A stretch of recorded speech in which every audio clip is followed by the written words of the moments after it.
Olá a todos! Hoje vamos conversar sobre Elias. Para onde Elias foi arrebatado? Ele também foi morar no céu, como dizem muitos professores nas igrejas. Por outro lado, o arrebatamento de Elias já é citado com maiores detalhes na Bíblia. O profeta Elias exerceu um importante ministério no século 9 a.C. Ele profetizou durante um período em que Israel havia se contaminado com a idolatria. Jezabel, a esposa perversa do rei Acabe, patrocinava a adoração pagã entre os israelitas e se empenhava em destruir a adoração ao Deus de Israel. E foi nesse contexto que Elias fez grande oposição como profeta do Senhor. E num determinado ponto de sua vida, ele ficou tão ofendido com a falta de zelo pelo nome de Deus em Israel que ele acabou pedindo a própria morte. Mas Deus tinha um plano que Elias jamais poderia imaginar. Sim, o homem que orou a Deus pedindo para morrer foi arrebatado vivo ao céu sem conhecer a morte. Elias e Moisés foram para o céu? Hebreus 10, 19 e 20 diz: Portanto, irmãos, visto que temos denodo para o caminho de entrada no lugar santo, pelo sangue de Jesus, que ele inaugurou para nós como caminho novo e vivente. Quanto à palavra grega usada em Hebreus 10, 20, egenezen ou egenizo, vertida inaugurou na tradução Novo Mundo, e vertida consagrar em algumas versões da Bíblia, literalmente significa, portanto, ele inovou ou abriu caminho. Concordantemente, a tradução inaugurou é mais exata do que consagrou, que significa tornar sagrado, reservar ou dedicar algo a alguém, sendo que esta última se distancia do significado literal. A palavra grega ekenizan ou ekenizo ocorre em Números 7 e 10, na Septuaginta, quando fala da inauguração do altar. Interessante que a palavra hebraica em Números 7 e 10 é anukar, que significa inauguração ou dedicação.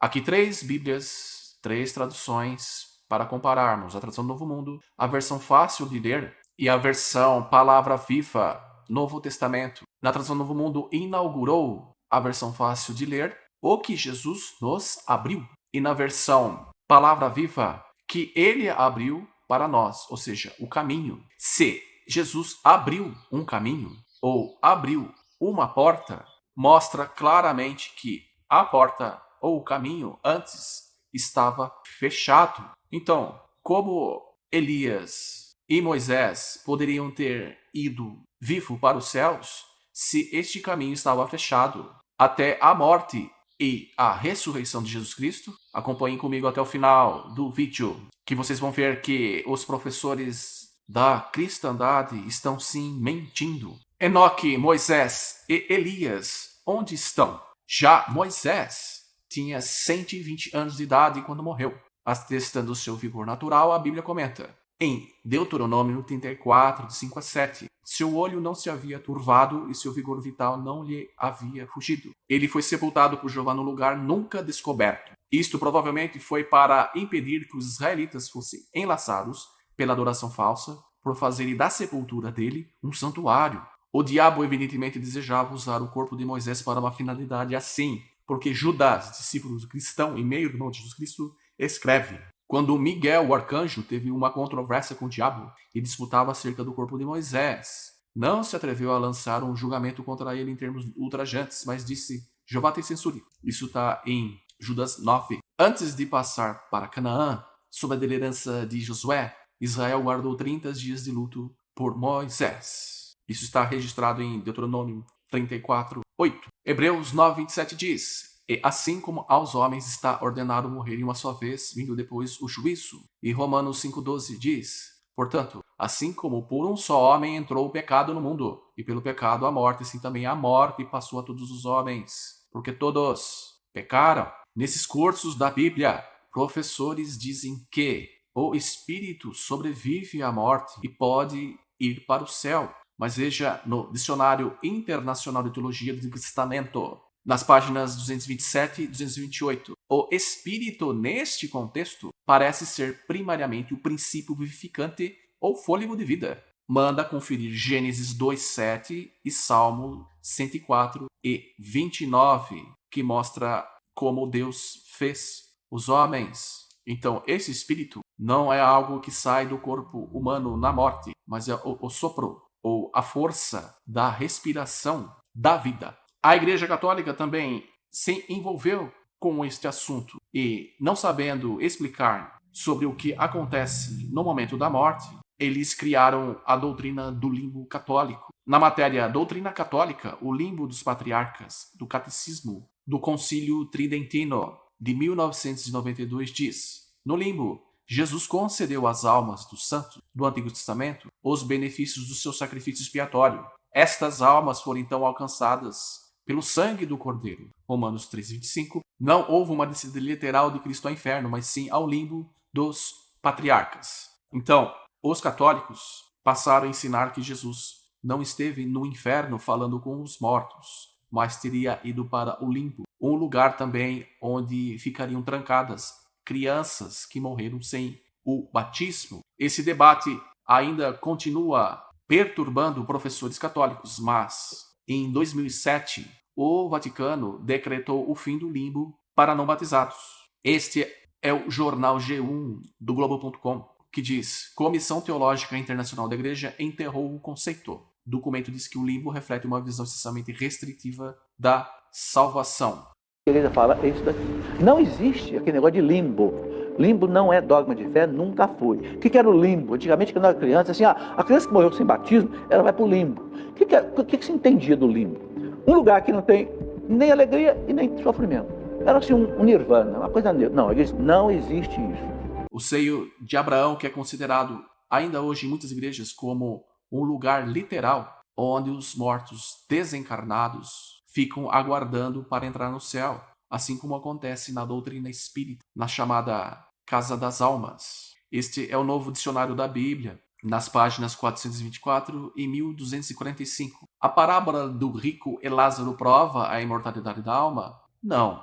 Eu não vou ler todo o texto, vocês poderão pausar o vídeo, que diz: seio de Abraão, uma figura de linguagem usada por Jesus na parábola de Lázaro e o rico, que é encontrada em Lucas 16, 22 e 23, ilustrando o grande abismo posto entre a bem-aventurança do paraíso e a miséria do Hades. Confira Mateus 8:11. Essas figuras orientais não devem ser interpretadas como evidência da crença judaica num estado intermediário. Diz também: provavelmente a história do rico e Lázaro, como também a história do mordomo injusto no mesmo capítulo, fosse uma parábola de uso corrente no pensamento judaico e não tensionava ensinar coisa alguma acerca do estado dos mortos. Assim também temos um livro da Biblioteca Protestante afirmando que não existe um lugar literal ou verdadeiramente real onde os mortos aguardam para ir ao céu, por se tratar de parábolas. E com relação a Enoque, o que podemos dizer sobre ele? Opositores e críticos acima de Jeová falam da interpretação que Deus tomou Enoque, no sentido de transferi-lo diretamente para a ressurreição futura, deixando em condição de morte, fora da presença dos vivos. Gênesis 5:24. Eles argumentam que Jeová matou Enoque de forma covarde, ridicularizam acima de Jeová, dizendo que Deus teria então cometido um assassinato contra Enoque, mas na verdade ele foi tomado por Deus para ficar escondido na morte, para ser poupado dos seus cruéis perseguidores, e deveria ficar nessa condição até sua ressurreição no paraíso restaurado. Enoque entrou, por assim dizer, numa máquina do tempo, sendo desmaterializado até o futuro próximo, quando voltará a viver no paraíso ou jardim terreno de Deus, debaixo do governo do Rei Jesus Cristo. Leia Mateus 5, 3 a 12.